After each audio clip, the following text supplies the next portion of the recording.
Halos araw-araw na lang, maraming nasisita at nahuling dumaraan sa EDSA busway kahit alam nilang hindi sila otorisado roon. Kaya pinag-aaralan na raw ng Land Transportation Office LTO na taasan pa ang multa. May unang balita live si Bam Alegre. Bam! Igan, good morning. Kundi raw titigil yung mga bawal dumaan sa EDSA busway sa paglabag dito, plano ng Land Transportation Office na itaas ang multa. Kaya kaugnay niyan, inalam natin ang pananaw ng ilan nating kapuso sa lansangan dito sa street hearing.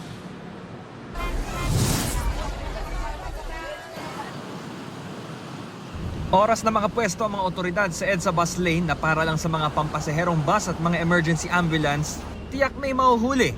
At mahuhuli. At mahuhuli. Madalas kamot ulo na lang. Sabi ng iba, hindi nila alam na bawal dumaan sa busway. Ang ending, ticket na may 5,000 pisong multa. Ayon kay LTO Chief Assistant Secretary Attorney Vigor D. Mendoza II, panahon na siguro para sa mas mataas na multa.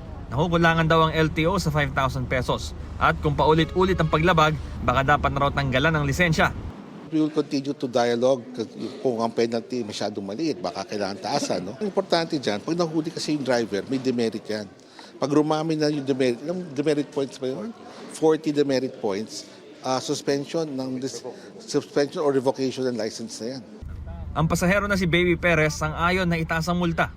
Sa akin okay lang itaas kasi kahit sabi mo na may multa na 5,000, ang dami pa rin pumupunta sa bus lane, di ba? Ang dami pa rin matitigas ang ulo. Siguro kung taasan mo yan, manghihinayang na sila, di ba? Kung sa ngalan ng disiplina, payag din ng rider na si June Garciano. Sabi niya kapag mas manghihinayang sa multa, mas iiwas na sa paglabag. Para sa akin, dapat lang kasi para madala yung mga pasaway na rider eh. Marami kasing na-experience ko kasi nakakasabay ko ilang mga rider na talagang dumaraan doon sa bus lane. Pero kung ang rider na si Romel Nabatos ang tatanungin, realidad pa rin na maraming dumaraan dito na hindi alam ang ganitong pulisiya. Mahabdi na raw ang 5,000 piso multa. Paano pa kaya kung itaas? Sa akin lang sir, idea ko lang. Kasi may mga hindi talaga maiwasan yung yung mga pasaway sa sa EDSA. Mas okay na sana yung yung hindi tataasan. Ang commuter naman na si Bernard Gilara, pabor na stay put na lang muna sa 5,000 ang multa sa unang offense. Wag lang daw umulit.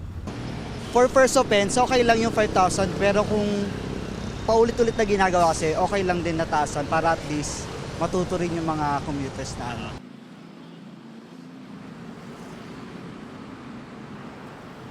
So ayan, Igan, traffic situation muna tayo rito sa may EDSA, Quezon Avenue, southbound lane. No? Light to moderate pa yung daloy ng trapiko. At yung bus lane naman sa ating likuran, ito makikita natin kung walang dumadaan na bawal sa bus lane. Tuloy-tuloy yung usad ng mga bus, sapat yung supply para sa ating mga commuter ngayong umaga. Ito ang Street Hearing dito sa Quezon City, Bam Alegre, para sa GMA Integrated News. Igan, mauna ka sa mga balita, mag-subscribe na sa GMA Integrated News sa YouTube para sa iba't ibang ulat sa ating bansa.